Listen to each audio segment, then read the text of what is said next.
আমাদের মধ্যে যারা বয়সের তরুণ, সে সমস্ত তরুণ এবং যুবক বন্ধুদেরকে বলতে চাই, মা বাবা একটি সন্তানকে তিল তিল করে কিভাবে গড়ে তোলেন, কিভাবে তাদেরকে মানুষের মতো মানুষ করেন, তার জন্য তাদের কত শ্রম, কত মেধা, কত ভালোবাসা, কত তাদের অবদান এর পেছনে তাদের থাকে, সেটি আমরা অনেকে বুঝতে পারি না। আর যার কারণে আমরা সামান্য একটু দুশ্চিন্তায়, সামান্য একটু বিপদে আমরা আত্মহননের পথে পা বাড়াই। অথচ আমরা জানি ইসলাম যে সমস্ত বিষয়গুলোকে মহাপাপ হিসাবে, সবচেয়ে বড় অপরাধ হিসাবে গণ্য করেছে, সেই বড় অপরাধগুলোর মধ্যে থেকে একটা হলো আত্মহত্যা। আত্মহত্যা কেন মহাপাপ? কারণ একজন মানুষ আত্মহত্যা তখনই করে যখন সে সকল আশা ছেড়ে দেয়। একজন ইমানদার তিনি কখনো নিরাশ হওয়ার কোনো সুযোগ নেই। ইমানদার কখনো আশা ছাড়তে পারে না। সমস্ত দুয়ার বন্ধ হয়ে গেলেও, সকল পথ বন্ধ হয়ে গেলেও, আমার দেয়ালে পিঠ ঠেকে গেলেও আল্লাহ রাব্বুল আলামিন ওই জায়গা থেকে আমাকে ব্যাক করাতে পারেন কি পারেন না? আল্লাহর কাছে অসম্ভব বলতে কিছু আছে? এই পৃথিবীতে শত সহস্র মিরাকল, শত সহস্র অলৌকিক ঘটনা আমাদের চোখের সামনে দিয়ে অনবরত ঘটে।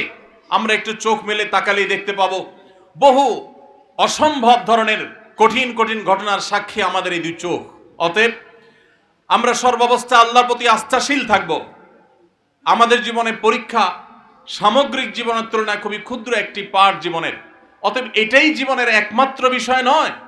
এই পরীক্ষাকে কেন্দ্র করে যারা ডিপ্রেসড হয়ে যাচ্ছেন, যারা দুশ্চিন্তায় পড়ে যাচ্ছেন, বা কেউ কোনো কারণে সমাজে অপমানিত হয়ে আত্মহননের পথে পা বাড়াবার মতো এরকম মহা অপরাধের চিন্তা যারা করছেন, তাদেরকে বলতে চাই, আল্লাহ তাআলা বলেছেন কোরআনে কারীমে, ওয়ালা ইয়াইয়াস মির রাউহিল্লাহি ইল্লাল কওমুল কাফিরুন, আল্লাহর রহমত থেকে যারা অবিশ্বাসী, যারা বেঈমান, তারা ছাড়া কেউ কখনো নিরাশ হতে পারে না।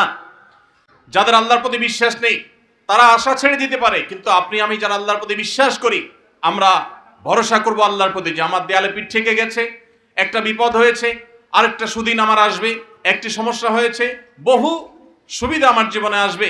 আল্লাহ বলেছেন ইন্নামা আল উসরি ইসরা, নিশ্চয়ই কষ্টের সাথেই মানুষের সুখ রয়েছে, দুঃখের সাথেই সুখ রয়েছে, মানুষের বিপদের সাথেই মানুষের বিপদ মুক্তির উপায়ও রয়েছে। এই জন্য একজন ইমানদার কখনো ডিপ্রেশনে পড়তে পারে না। সময়ত উপস্থিতি, আজ আমাদের তরুণ প্রজন্মের সামনে শত সহস্র বাধা রয়েছে। এর মধ্যে সবচেয়ে বড় বাধা হলো মাদকের বাধা। আজ আমি কয়েকটি মাদকের কথা আপনাদের সঙ্গে শেয়ার করতে চাই, যে মাদকগুলো আমাদের তরুণদেরকে ধ্বংস করে দিচ্ছে, যেই মাদকগুলো আমাদের ক্যারিয়ার ধ্বংস করছে, যে মাদক আমাদের পরিবারগুলোকে ভেঙে খান খান করে দিচ্ছে, যেই মাদকতা আমাদের সমাজকে নষ্টের শেষ জায়গায় পৌঁছে দিচ্ছে, অতল তলে হারিয়ে দিচ্ছে। সেই মাদকগুলোর মধ্যে থেকে সর্বপ্রথম এবং প্রধান হলো খোঁজ যে মাদক দ্রব্য আছে সেগুলো। আজ মাদক দ্রব্য আমাদের অনেক ভালো এবং সম্ভ্রান্ত পরিবারের ছেলেদেরকে, মেয়েদেরকে ধ্বংসের দ্বার প্রান্তে নিয়ে যাচ্ছে। বহু বাবা মায়ের চোখের পানি পড়ছে, বহু সন্তানের জীবন ধ্বংস হচ্ছে। কিন্তু এর শুরু যখন হয় তখন আমরা অনেকে টের পাই না। বিশেষ করে যারা বয়সে তরুণ, তাদেরকে বলতে চাই, কেন ইসলাম বলেছে অসৎ সঙ্গে সর্বনাশ? কেন আল্লাহ সুবহানাহু ওয়া তাআলা কোরআন নির্দেশ করেছেন ইয়া আইয়ুহাল্লাযীনা আমানুত্তাকুল্লাহ ওয়া কুনু মা'আস সাদিকিন, হে ঈমানদারেরা, হে মুসলিম সদস্যরা, তোমরা সব সময় আল্লাহর তাকওয়া অবলম্বন করবে, আর এটার জন্য সত্যবাদী, ভালো, নিষ্ঠাবান এবং খালেস ভালো মানুষদের সান্নিধ্য এবং তাদের সংস্রব গ্রহণ করবে। আমরা যারা বয়সে তরুণ, আমরা লক্ষ্য রাখবো আমরা কাদের সাথে মিশছি। আমি যাকে বন্ধু হিসাবে গ্রহণ করছি, আমি যার সাথে মিশছি, যার সাথে উঠা বসা করছি, সে ভালো মানুষ কিনা, সে ভালো মুসলিম কিনা, সে 5 ওয়াক্ত নামাজ পড়ে কিনা। যিনি 5 ওয়াক্ত নামাজ পড়েন তার দ্বারা কখনো মাদক আসক্ত হওয়া সম্ভব নয়। পৃথিবীতে যত খুনি পাবেন, সমস্ত খুনিদের প্রায় সবাই কোনো না কোনোভাবে মাদকের সাথে সম্পৃক্ত। যত অপরাধী পাবেন তাদেরকে দেখবেন বেশিরভাগ অপরাধীরাই কোনো না কোনোভাবে মাদকের সাথে সম্পৃক্ত। কিন্তু পৃথিবীর ইতিহাসে একজন নামাজিও হয়তো দেখাতে আপনি পারবেন না যেই নামাজি 5 ওয়াক্ত নামাজ পড়েন আবার মাদকের সাথে কোনোভাবে সম্পৃক্ত। সম্মানিত উপস্থিতি, আজ সেজন্য আমাদেরকে দীপ্ত কণ্ঠে শপথ করতে হবে, আমরা মুসলিম হিসাবে ইসলামটাকে প্র্যাকটিস করব। এর জন্য কোনো প্রকার হেজিটেশন আমাদের হবে না, হীনমন্যতে আমরা ভুগবো না। আমরা সেই ইসলামের অনুসারী যে ইসলামে আমাদের সমস্ত সমস্যার সমাধান আছে। আজকে আমাদের আইন শৃঙ্খলা রক্ষাকারী বাহিনী তারা কিশোর গ্যাং, এটা মোকাবেলা করতে গিয়ে হিমশিম খেতে হচ্ছে। আজকে মাদক নিয়ন্ত্রণ করতে পারছে না, নানামুখী অপরাধ আমাদের সমাজকে ধ্বংস করে দিচ্ছে। যুবকরা যখন ধ্বংসের পথে পা বাড়ায়, তখন তারা নিজেরাও টের পায় না যে তাদের সামনে কি জাহান্নাম অপেক্ষা করছে, তাদের সুন্দর এবং সোনালী ভবিষ্যৎকে কিভাবে ধ্বংসের অতল তরে ফেলে দিচ্ছে, এটা যুবকরা অনেকে টেরও পায় না। সময়ত উপস্থিতি, এজন্য আমাদের মাদকের ভয়াবহতা থেকে, এর করাল গ্রাস থেকে বাঁচতে হলে সর্বপ্রথম যে বিষয়টি আমাদের মাথায় রাখতে হবে তা হলো, কখনো অসৎ সঙ্গ অবলম্বন করা চলবে না। সব সময় নামাজি, দিনদার, আল্লাহভীরু সঙ্গীকে সঙ্গী হিসাবে গ্রহণ করতে হবে। মনে রাখবেন, কেউ জীবনে প্রথম মাদকের যে সমস্ত ট্যাবলেটগুলো আছে, যে সমস্ত সিরাপগুলো আছে, এগুলো সেবন করা শুরু করে দেয় না, এগুলো প্রথমে শুরু করে না। মাদকের শুরু হয় সাধারণত, একেবারে শুরু হয়ে থাকে অসৎ সঙ্গী, খারাপ বন্ধু, তাদের সাথে আড্ডাবাজির মধ্য দিয়ে।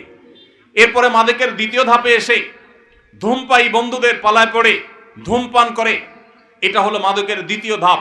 মাদকের তৃতীয় ধাপে মানুষ একটা পর্যায়ে গিয়ে মাদক দ্রব্যের দিকে হাত বাড়িয়ে ফেলে। অতএব আমরা প্রথম থেকে যেন বাদ দেই, ইসলাম সেই শিক্ষা দিয়েছে। দেখুন, ইসলাম বলেছে লা তাকরাবুজ জিনা, তোমরা ব্যভিচারের কাছেও যেও না। একজন নারী তিনি সম্মানিতা, একজন নারী তিনি মা, তিনি বোন, নারীকে সম্মান করতে হবে। সেজন্য নারী কোনোভাবে যৌন নিগ্রহের শিকার যেন না হয়। আল্লাহ তাআলা আমাদেরকে বলেছেন ওয়ালা তাকরাবুজ জিনা, তোমরা জেনার কাছেও যেও না। কেন আল্লাহ বলেছেন জেনার কাছেও যেও না? কারণ আল্লাহ জানেন জেনা, ব্যভিচার এমন অপরাধ, এগুলো সরাসরি কেউ লিপ্ত হয় না, কাছাকাছি যায়, তারপরে মানুষ সেই অপরাধে লিপ্ত হয়। অতএব জেনার কাছেও যেতে আল্লাহ তাআলা নিষেধ করেছেন, তার মানে আগে থেকে বাদ দিতে বলেছেন। আপনি কোনো অপরাধ এর দিকে পা বাড়াতে পারেন, কোন অপরাধের দিকে আপনি ধাবিত হতে পারেন, তার পথগুলো আগে থেকে রুদ্ধ করা এবং বন্ধ করার নির্দেশ কিন্তু ইসলাম দিয়েছে। সম্মানিত উপস্থিতি, এজন্য সমস্ত অপরাধ এগুলো আগে থেকে বন্ধ করার, আগে থেকে সেগুলোর দ্বারগুলোকে বন্ধ করার নির্দেশনা ইসলাম দিয়েছে।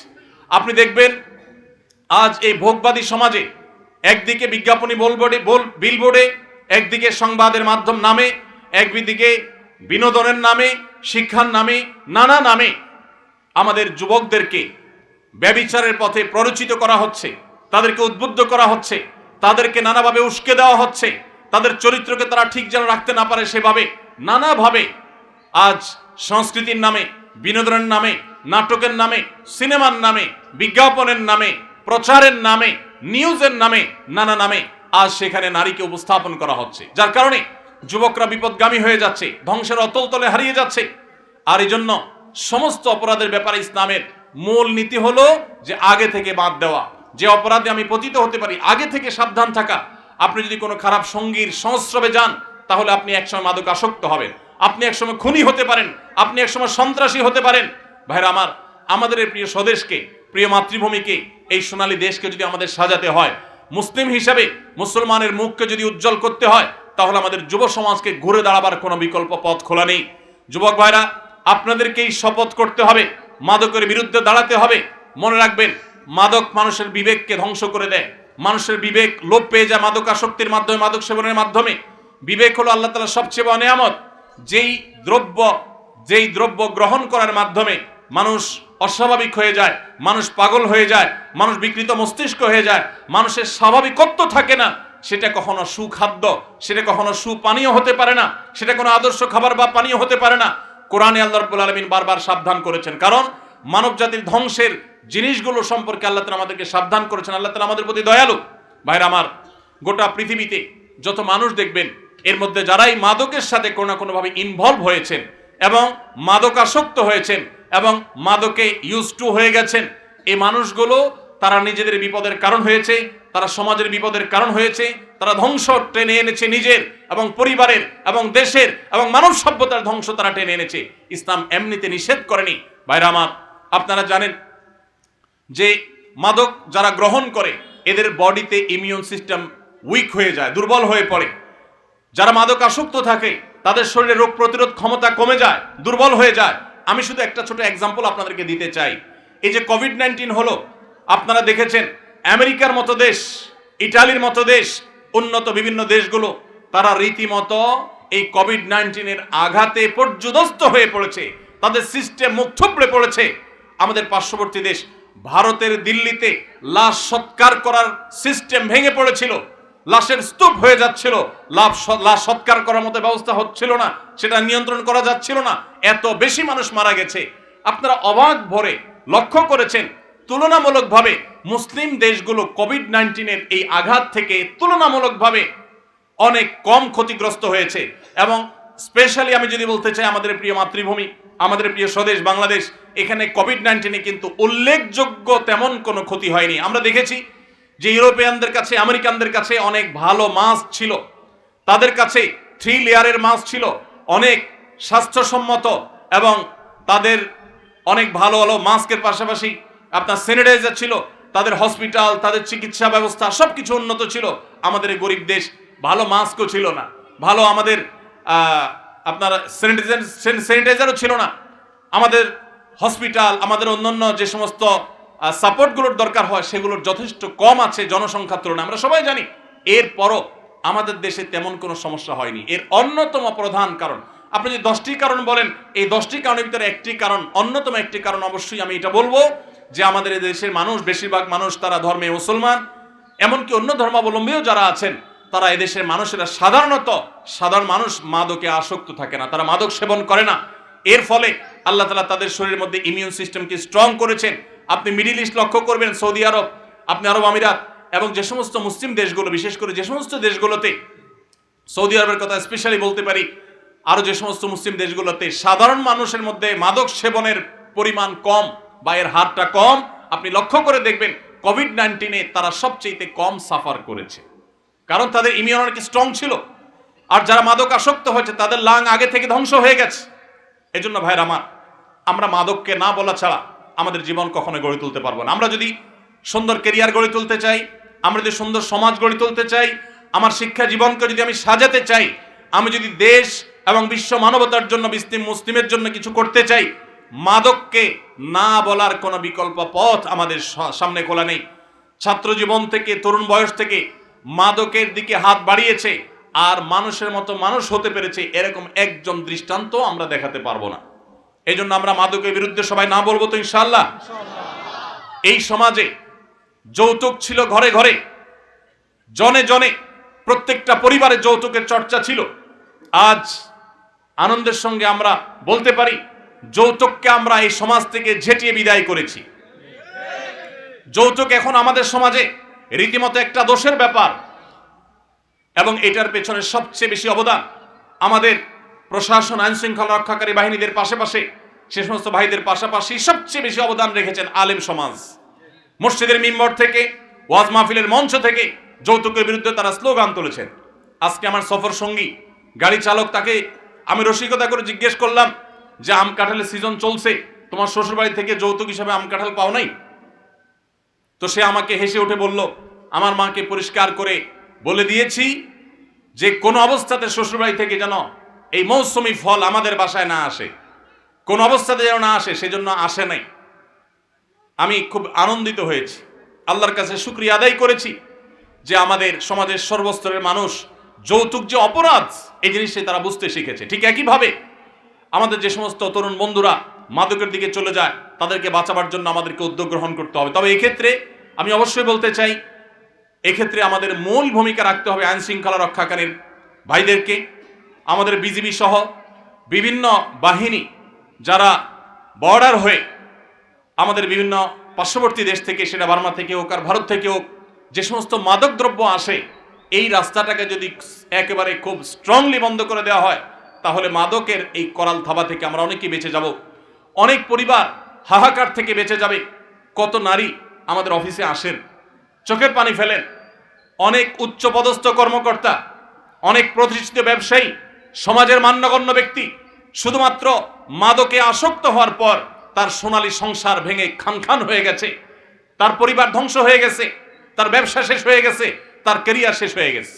আপনি আমেরিকাতে, ইউরোপে কয়েকদিন পরপরই শুনবেন যে তাদের বিদ্যালয়ে, পার্টি সেন্টারে, কোনো শপিং মলে, আততায়ীর গুলিতে অনেক মানুষ মারা গেছে, অনেক মানুষকে খুন করা হয়েছে। এরকম যতগুলো ঘটনা আপনি দেখবেন, সমস্ত ঘটনার পেছনে আপনি সন্দেহাতীতভাবে মাদকের যোগসূত্র খুঁজে পাবেন। এরা সবাই মাদকে আসক্ত হয়, তারপরে তারা এই ভয়াবহ কর্মকাণ্ড চালায়। এই জন্য এটাকে সমস্ত অপরাধের মূল এবং মা বলা হয়েছে ইসলামে। এজন্য মাদকের বিরুদ্ধে আমাদের যুদ্ধের ঘোষণা দিতে হবে। আমরা সবাই প্রস্তুত আছি তো ইনশাআল্লাহ? আল্লাহ আমাদের যাদেরকে নিরাপদ রেখেছে, বিশেষ করে আমি তরুণ বন্ধুদেরকে বলতে চাই, আপনাদেরকে শপথ করতে হবে যে আমি কোনো খারাপ বন্ধুর পাল্লায় পড়বো না, আমি কোনো খারাপ বন্ধুর সাথে চলবো না। আমার যে বন্ধু রাস্তায় দাঁড়িয়ে আরেকটি মেয়েকে টিজ করে, আমার যে বন্ধু রাস্তায় দাঁড়িয়ে আরেকটি মেয়েকে নিয়ে টিটকারি করে, রসিকতা করে, তার ব্যক্তিত্ব নষ্ট করে, ক্ষুণ্ণ করে, কোনোভাবে তাকে হ্যারাসমেন্ট করে, মুখে উত্ত্যক্ত করে, সোশ্যাল মিডিয়াতে উত্ত্যক্ত করে, ইনবক্সে উত্ত্যক্ত করে, সে আমার কখনো বন্ধু হতে পারে না, সে আমার শত্রু। এই বন্ধুকে যদি আপনি বন্ধু হিসেবে গ্রহণ করেন, মনে রাখবেন কোরআনে কারিমে আল্লাহ তাআলা বলেছেন কিয়ামতের ময়দানে মানুষ হাত কামড়াবে, ইয়াউমা ইয়াউযুয যালিমু আলা ইয়াদাই, দুই হাত কামড়াবে মানুষ আফসোস এবং আক্ষেপে, এবং বলবে, মানুষ কেঁদে কেঁদে আফসোস করে দুই হাত কামড়াতে কামড়াতে বলবে যে লাইতানি ইত্তাখাযতু মা'আর রাসূলি সাবিলা, আক্ষেপ, যদি আমি রাসূলের কথা শুনতাম, আমি যদি রাসূলের পথ গ্রহণ করতাম, আমি যদি অমুক বন্ধুর বন্ধুতা, তার সঙ্গ, তার সংস্রব, এটা যদি আমি গ্রহণ না করতাম, অবলম্বন না করতাম, তাহলে আমি আজ এই বিপদগামিতার পথে, এই ধ্বংসের পথে, এই জাহান্নামের পথে আমাকে আসতে হতো না। এজন্য ভাইরা আমার, সকল ধ্বংসের মূল হলো, শুরু হলো এই অসৎসঙ্গ থেকে। আপনার স্কুলে, আপনার কলেজে, সব জায়গায় রুচিবান বন্ধুদেরকে আপনি গ্রহণ করবেন। রুচিবান, যে সমস্ত বন্ধু অন্য মেয়েকে দেখে টিজ করে, তাদের ছবি দেখে বাজে কল্পনা জল্পনা করে, মন্তব্য করে, অশ্লীল উক্তি করে, সেটা বিভিন্নভাবে হোক, তাকে হ্যারাসমেন্ট করে হোক, তার অগোচরে হোক, যেভাবেই হোক না কেন, এই বন্ধু আপনাকে এড়িয়ে চলতে হবে। এই বন্ধুই আপনাকে মাদকের দিকে নিয়ে যাবে, আপনি টেরও পাবেন না। যারা মাদকে আসক্ত হয়, কেউ ইচ্ছাকৃত জেনে শুনে, এর পরিণাম জেনে ঠান্ডা মাথায় একজন মানুষ মাদকে আসক্ত হয় না। মাদকের পথে পা বাড়াবার শুরুতে যে ধ্বংসটা হয়ে যায়, এটা বুঝতে তার অনেক সময় লাগে, ততক্ষণে আর ফেরার সুযোগ থাকে না। এজন্য আমরা অসৎ সঙ্গী ত্যাগ করবো তো ইনশাআল্লাহ? কোনো বেনামাজি আমার বন্ধু হতে পারে না, কোন মেয়েদের টিজকারী উত্ত্যক্তকারী আমার বন্ধু হতে, এরকম বন্ধু দেখলে ওইরকম বন্ধু থেকে আমি বেরিয়ে আসব, আমি সৎসঙ্গ অবলম্বন করব। তাহলে দেখবেন আপনার সামনে সোনালী ভবিষ্যৎ অপেক্ষা করবে, আপনি সুন্দর জীবন করতে পারবেন। ভাইরা আমার, মাদকের মতো এরকম বিষয় যেটা নিয়ে আমাদের ঘন্টা ঘন্টা কথা বলা দরকার, কিন্তু আমাদের হাতে সময় নেই। মাদকের পাশাপাশি আরেকটি মাদকতার কথা বলতে চাই। আমি কয়েকটি মাদকের কথা বলতে পারি, যে কয়েকটি মাদক আমাদের যুব সমাজকে ধ্বংস করে দিচ্ছে। এর মধ্যে একটা হলো মাদক দ্রব্য, যেটা বিভিন্নভাবে আমাদের শরীরে অনেকে গ্রহণ করে থাকেন। আর দ্বিতীয় মাদক হলো মোবাইলের মাদক, স্মার্টফোনের মাদক। আমাদের তরুণদেরকে ধ্বংস করছে এই মাদক। আমি প্রায় বলার চেষ্টা করি, দেখুন, দুনিয়াতে এই মোবাইলের ভার বহন করা যত সহজ, কিয়ামতের ময়দানে এর দায়ভার বহন করা এত সহজ হবে না। এই মোবাইল থেকে আপনি যত অপকর্ম করতে পারেন, আজকের পৃথিবীতে অন্য কোনো ডিভাইস থেকে এত বেশি অপকর্ম করা সম্ভব নয়। মোবাইল যদি কারোর নিয়ন্ত্রণহীন ব্যবহার করেন, কারোর যদি মোবাইল ব্যবহারে ন্যূনতম মাত্রা জ্ঞান না থাকে, মনে রাখবেন এর দ্বারা জীবনে কোনো কিছুই সম্ভব নয়। ভাইরা আমার, আমরা বিশেষ করে সোশ্যাল মিডিয়াতে অনেক বেশি আসক্ত। আমি আমার কথা আপনাদেরকে শেয়ার করতে চাই। আমার এই সেটে ফেসবুক বা ইউটিউবের কোনো অ্যাপ নেই। আপনারা জানেন আমার একটা ভেরিফাইড ফেসবুক পেজ আছে, আমার ভেরিফাইড ইউটিউব চ্যানেল আছে, আমার ফাউন্ডেশনের কার্যক্রম সোশ্যাল মিডিয়ার মাধ্যমে আমি পরিচালনা করতে হয়, কিন্তু মোবাইলে আমি সেগুলো করি না। কেন? কারণ মোবাইলে যদি সোশ্যাল মিডিয়ার অ্যাপগুলো থাকে, তখন প্রয়োজনে অপ্রয়োজনে ব্যবহার করা হয়, সময়ের অপচয় হয়। আমাদের জীবনটা অনেক দামি, অনেক মূল্যবান। এই যৌবন বয়সে আমাদের সমাজকে, আমাদের পরিবারকে, বিশ্ব মানবতাকে, মুসলিম জাতিকে অনেক কিছু দেওয়ার সুযোগ আছে, কিন্তু এই মোবাইল ফোনের আসক্তি আমার সব কিছুকে ধ্বংস করে দিচ্ছে। অতএব এটাকে নিয়ন্ত্রণ করার চেষ্টা করতে হবে। মনে রাখবেন, মোবাইল ফোনে আসক্ত কোনো মানুষ দ্বারা জীবনে বড় কোনো কাজ করা সম্ভব নয়। আমি বাংলাদেশের প্রথম সারির একটা ব্যবসা প্রতিষ্ঠান, 1, 2, 3 হবে, 1, 2, 3 এর মধ্যে থাকবে, এরকম একটা ব্যবসা প্রতিষ্ঠানের মালিকের সাথে, মালিক পক্ষের সাথে একটা মিট ছিল আমার। সেই মিটিংয়ে আমাকে যিনি পরিচয় করা দিচ্ছেন, তিনি পরিচয় করাতে গিয়ে বলেছেন যে হুজুরের অনেক বক্তব্য সোশ্যাল মিডিয়াতে আছে, ইত্যাদি ইত্যাদি। তখন ওই ভদ্রলোক তিনি বললেন যে সরি, আমি ওনাকে চিনতে পারি নাই। তো আমাকে যখন উনি চিনে নাই, স্বাভাবিকভাবে আমার কাছে একটু খারাপ লাগায় কাজ করছে। লোকটা আমাকে চিনলো না, প্রথম সারির ব্যবসায়ী, আর আমাকে চিনলো না। তার মানে তার সোশ্যাল মিডিয়াতে কোনো বিচরণ নাই। তখন উনি সাথে সাথেই নিশ্চিত করলেন যে ভাই সত্যি বলতে আমার ফেসবুক বা ইউটিউবে কখনো ঢোকার সুযোগ হয় না এবং এই অ্যাপগুলোই মোবাইলে নাই। তার এই কথা শোনার পর আমার আবার ওই যেটুকু কষ্ট হয়েছে সেটুকু ভালো লাগায় পরিণত হয়ে গেছে এবং রূপান্তর হয়ে গেছে। কোনো প্রতিষ্ঠিত মানুষ যার দ্বারা বড় কিছু করা সম্ভব হয়েছে, মোবাইলে আসক্ত ছিল সে, এটা কোনোদিনই সম্ভব নয়। যারা মোবাইলে সারাদিন ঘন্টাকে ঘন্টা স্ক্রল করতে থাকেন এইভাবে, অনুবীক্ষণ যন্ত্র দিয়ে যদি দেখা হয় তাহলে আমাদের আঙ্গুলের এই জায়গাটা দেখা যাবে ক্ষয় হয়ে গেছে। কারণ এই মোবাইল স্ক্রিনে এই পরিমাণ ঘষা হয়, ঘষতে ঘষতে ঘষতে ঘষতে আপনি লক্ষ্য করবেন ফেসবুক বা ইউটিউবে আপনি যখন এগুলো টানতে থাকেন এটার কোনো এন্ডিং নেই, শেষে এসে ঘুরতে থাকে, মানে লোড হচ্ছে, আপনি অপেক্ষা করেন, কোনো এন্ডিং আছে? এন্ডিং নেই। তার মানে কি এটা মানুষের জীবনের জন্য ধ্বংসাত্মক, অর্থাৎ এই নেশা আসক্তি। আপনি সোশ্যাল মিডিয়া ব্যবহার করেন, মোবাইলকে আপনি ব্যবহার করেন, মোবাইল যদি আপনাকে ব্যবহার করে তাহলে আপনার ধ্বংস নিশ্চিত। অতএব কোনোভাবেই আপনি মোবাইলের আসক্তি থেকে বের হতে না পারলে আপনার জীবনে ভালো কিছু করা সম্ভব হবে না। সবাই মোবাইলের আসক্তি থেকে বের হয়ে আসবে তো ইনশাআল্লাহ। এই জন্য প্রথমত যারা ছাত্র মানুষ তারা সাধারণত বাটন ফোন খুব বেশি দরকার হলে ব্যবহার করবেন, স্মার্টফোনে যাবেন না। আমি প্রায় সময় বিভিন্ন জায়গায় শেয়ার করার চেষ্টা করি। আমার 17 বছরের ছেলে আলহামদুলিল্লাহ এসএসসি পরীক্ষা দিয়েছে, হাফেজ হয়েছে, মাদ্রাসা পড়ছে। আমার এই ছেলে, তার কোনো ফোন নাই, কোচিংয়ে যায়, পড়তে যায়, তার কোনো ফোনের প্রয়োজন হয় না। অতি সম্প্রতি একটা বাটন ফোন তাকে দেওয়া হয়েছে সীমিত সময়ের জন্য, এবং এটাতে সে হ্যাপি, এমন না যে তার মনে কষ্ট আছে, সে নিজেই চায় না তার কোনো ফোন থাকুক, কারণ এই ফোন আমাদের সোনালী জীবনকে ধ্বংস করে দিবে। ভাইরা, আমাদের এই শক্ত সিদ্ধান্ত গ্রহণ করতে হবে, বাটন ফোনে চলে আসতে হবে। যদি 6 মাস বাটন ফোনে চলে আসতে পারেন, দেখবেন ওই আসক্তি থেকে বাঁচা আপনার জন্য সহজ হয়েছে। এবং যদি সম্ভব হয় আপনি মোবাইলটা হয় বিক্রি করে ফেলেন, না হয় জমা দেন, কিছুদিনের জন্য কষ্ট হবে, এরপর দেখবেন আপনি অত্যন্ত সুন্দর একটা জীবন যাপন করছেন। সবাই চেষ্টা করতে পারি তো ইনশাআল্লাহ। আল্লাহ তাআলা আমাদেরকে মোবাইলের মাদকতা থেকে বেঁচে থাকার তৌফিক দান করুন, সোশ্যাল মিডিয়ার মাদকতা থেকে বেঁচে থাকার তৌফিক দান করুন। ভাইরা আমার, তৃতীয় মাদকতা হলো আমাদের যৌবনের যে উচ্ছলতা। এই উচ্ছলতার ফলে অনেকে আমরা মেয়েদের প্রতি আসক্ত হয়ে তাদের সাথে অবৈধ সম্পর্কে লিপ্ত হয়ে যাই। বিশেষ করে পশ্চিমা সভ্যতার যে থাবা, এই থাবা মিডিয়ার মাধ্যমে, নাটকের মাধ্যমে, সিনেমার মাধ্যমে, নানা মাধ্যমে আমাদের সমাজে ছেয়ে গেছে, যার কারণে আমাদের তরুণদের চরিত্র ধ্বংসের দ্বারপ্রান্তে চলে গেছে। আমি আপনাদেরকে আজ উদাত্ত আহ্বান করতে চাই, আপনার চরিত্রকে আপনি হেফাজত করুন। আমাদের প্রিয় নবী সাল্লাল্লাহু আলাইহি সাল্লাম বলেছেন, যে ব্যক্তি তার দুটি অঙ্গকে হেফাজত করার, এটাকে অপাত্রে ব্যবহার না করার ব্যাপারে সংকল্প করবে আর এই দুটি অঙ্গের দায়িত্ব নিবে, নবী সাল্লাল্লাহু আলাইহি সাল্লাম বলেছেন, আমি তার জান্নাতের দায়িত্ব নিলাম। তার একটি হলো ঠোঁট, মুখ। এই মুখ দিয়ে সে কখনো মাদক গ্রহণ করবে না, মুখ দিয়ে মিথ্যা বলবে না, মুখ দিয়ে গালমন্দ করবে না, মুখ দিয়ে মন্দ কথা বলবে না, গায়ের জোর খাটাবে না, মাস্তানি খাটাবে না, গুন্ডামি করবে না, অপরাধ করবে না, বেয়াদবি করবে না, এই মুখ দিয়ে কোনো অন্যায় করবে না। এবং সে তার লজ্জাস্থানকে যদি কন্ট্রোল করতে পারে, তার ইজ্জতকে, সম্ভ্রমকে যদি সে নিয়ন্ত্রণ করতে পারে, বৈধ বিবাহের আগ পর্যন্ত সে হারাম কোন রিলেশন, অবৈধ প্রেম, অবৈধ ভালোবাসার পথে যদি সে না পা বাড়ায়, এই ব্যক্তিকে নবী করিম সাল্লাল্লাহু আলাইহি সাল্লাম জান্নাতের গ্যারান্টি নেওয়ার কথা বলেছেন। অতএব এই মাদকতা থেকেও আমাদেরকে মুক্ত হতে হবে। এটি ছাড়া আমরা কখনো আদর্শ মুসলমান হতে পারবো না। আল্লাহ তাআলা আমাদের সবাইকে সব ধরনের মাদকতা থেকে, সব ধরনের ভয়াবহ থাবা থেকে, সব ধরনের এডিকশন থেকে, সব ধরনের আসক্তি থেকে আমাদের যুব সমাজকে বেঁচে থাকার তৌফিক দান করুন। আমরা সবাই মাদক থেকে দূরে থাকার চেষ্টা করবো তো ইনশাআল্লাহ।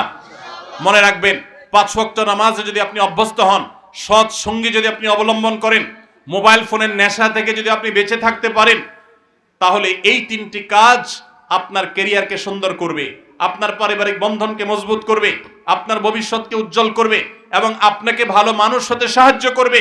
আপনি আদর্শ যুবক হতে পারবেন, আপনি সফল মানুষ হতে পারবেন। মনে রাখবেন, আমার ডানে বামে যারা বসে আছেন তারা অনেকেই আপন আপন জায়গায় তাদের ক্যারিয়ারে তারা সফল মানুষ। আপনি লক্ষ্য করে দেখবেন, তাদের সাথে কথা বলে দেখেন, ছাত্র জীবনে তারা কেউ, তখন তো স্মার্টফোন আবিষ্কার হয়নি বা স্মার্টফোনের ব্যবহার ছিল না সেভাবে, তারা কেউ কিন্তু এ জাতীয় কোনো বিষয়ে আসক্ত ছিলেন না। ছাত্র জীবনে যারা এই সমস্ত বিষয়ে, আমি যে কয়েকটা মাদকের কথা বললাম, এই সমস্ত মাদকতায় যারা আসক্ত থাকেন, এদের দ্বারা জীবনে কোনো কিছুই করা সম্ভব হয় না। তাদের দুনিয়াও ধ্বংস, আখিরাতও ধ্বংস। একটা সময় আফসোস করে তখন আর ব্যাক করার, পেছনে আসার কোনো সুযোগ থাকে না।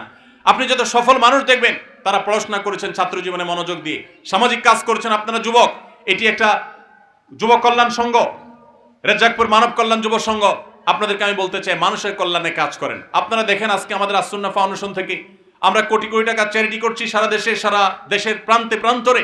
আপনারা অনেকে হয়তো জানেন না, আমি ছাত্র জীবন থেকে, আমি খুব ছোট থাকতে আমি মানব সমাজমূলক নানামুখী কাজ করার চেষ্টা করতাম।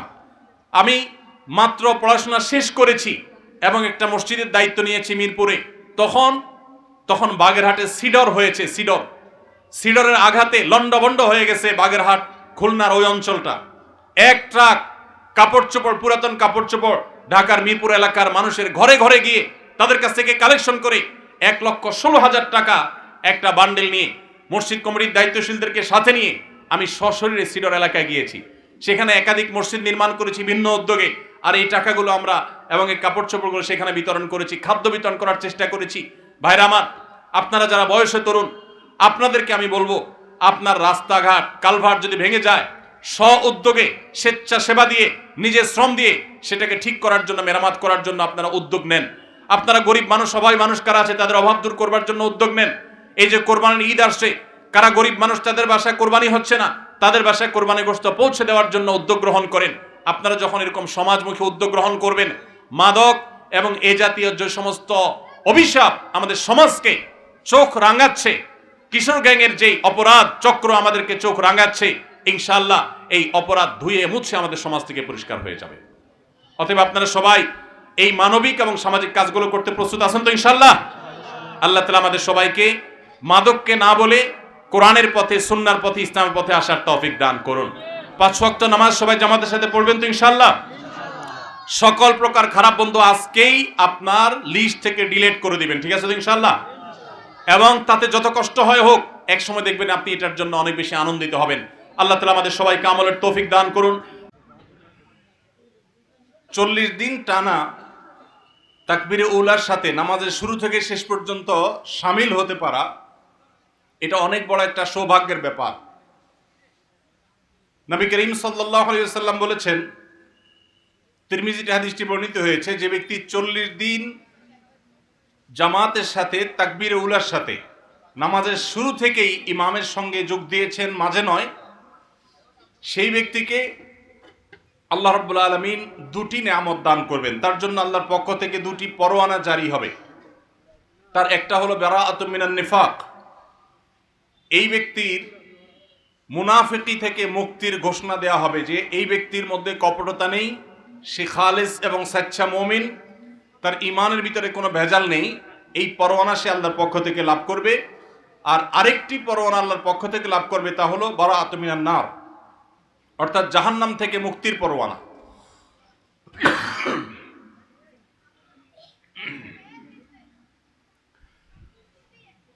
একজন মুসলমানের জীবনে এই 2টি প্রাপ্তি, এর চাইতে বড় কোনো প্রাপ্তির বিষয় আর হতে পারে না। একদিক থেকে সচ্চা মুসলমান, খাঁটি মুসলমান হওয়ার সার্টিফিকেট, অপর দিক থেকে জাহান্নাম থেকে মুক্ত হওয়ার সার্টিফিকেট।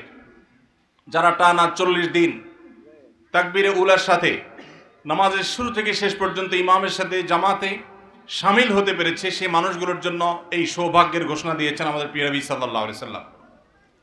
সম্মানিত উপস্থিতি, আজকে সেরকম সৌভাগ্যবান কিছু তরুণের হাতে, কিছু যুবকের হাতে আমরা পুরস্কার তুলে দিব। সন্দেহাতীতভাবে এটি ব্যতিক্রম একটি দৃষ্টান্ত, অসাধারণ এবং অনুসরণীয় একটি উদ্যোগ।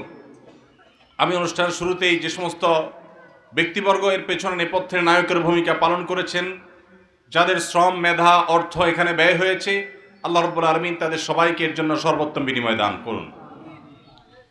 যে যুবক টানা 40 দিন জামাতের সাথে নামাজ পড়তে পারবে, সেই যুবক যে একজন পরিশ্রমী, তার মধ্যে যে নিয়মানুবর্তিতা রয়েছে, তার মধ্যে যে কোনো কাজে লেগে থাকার মানসিকতা রয়েছে, তার যে সময় জ্ঞান রয়েছে, তার যে আরো অনেক কোয়ালিটি রয়েছে, এই 40 দিন জামাতের সাথে তাকবীরে উলার সাথে নামাজে শামিল হওয়ার মধ্য দিয়ে সেটি সে প্রমাণ করতে পারে।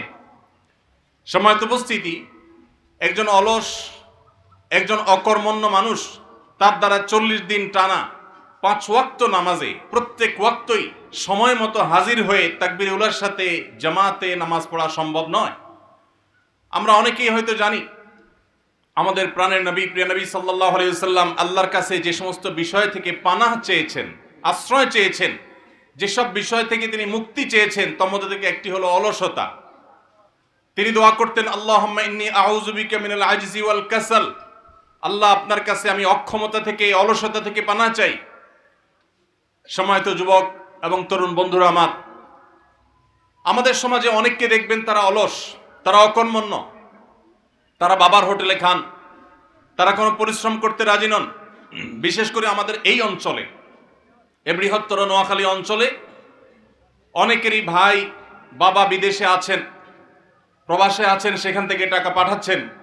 আর দেশে যে আছেন সে টোটো করে ঘুরে বেড়াচ্ছেন, আড্ডাবাজি করছেন, চায়ের দোকানে, বিভিন্ন বাজারে বাজারে ঘুরছেন এবং ক্লাবে ক্লাবে ঘুরছেন এবং সময় নষ্ট করছেন। আমরা সেই ধর্মের অনুসারী যেই ধর্মে অলসতার কোনো সুযোগ নেই। 40 দিন টানা তাকবীরুলের সাথে নামাজ পড়তে পারা, এটা তো রীতিমতো আমাদের সেনাবাহিনীর সদস্যরা যেরকম ট্রেনিং নিয়ে থাকে, সেরকম ট্রেনিংগুলোর মতো অত্যন্ত কষ্টসাধ্য একটা ট্রেনিংয়ের মতো। আমি আবারও বলতে চাই, টানা 40 দিন যিনি 5 ওয়াক্ত নামাজ নিয়মিত জামাতের সাথে আদায় করতে পেরেছেন, এই লোকটা পরিশ্রমী, এই লোকটার সময় জ্ঞান আছে, এই লোকটা অত্যন্ত সিরিয়াস যে কোনো কাজে, এবং তার মধ্যে অলসতা নেই, তিনি নিয়মানুবর্তী, আরো অনেক যোগ্যতা একসাথে তার মধ্যে রয়েছে। এই জিনিসকে তিনি প্রমাণ করতে পারছেন। আমরা যারা এই অ্যাচিভমেন্ট করতে পারি নাই, আমি আজকের অনুষ্ঠানের মাধ্যমে তাদেরকে বলবো, আসুন এর জন্য আমরা চ্যালেঞ্জ গ্রহণ করি। সবাই চেষ্টা করতে পারি তো ইনশাআল্লাহ? আল্লাহ তাআলা আমাদের সবাইকে জীবনে একবার হলেও প্রিয় নবী সাল্লাল্লাহু আলাইহি সাল্লামের এই গুরুত্বপূর্ণ সুন্নাহর উপরে, এই নির্দেশনার উপরে আমল করার তৌফিক দান করুন। সম্মানিত উপস্থিতি, আজ আমাদের সমাজের তরুণদের দিকে তাকালে আমরা নানা কারণে দুশ্চিন্তায় পড়ে যাই, আমরা নানা কারণে পেরেশান হয়ে পড়ি। শুধুমাত্র এই বছর এসএসসি এবং দাখিল পরীক্ষার ফলাফল প্রকাশের পর 8 থেকে 10 জন শিক্ষার্থী অকৃতকার্য হওয়ার কারণে আত্মহননের পথে পা বাড়িয়েছে। প্রত্যেকটি পাবলিক পরীক্ষার ফলাফল প্রকাশের পর এই ধরনের অনাকাঙ্ক্ষিত ঘটনা আমরা শুনতে পাই।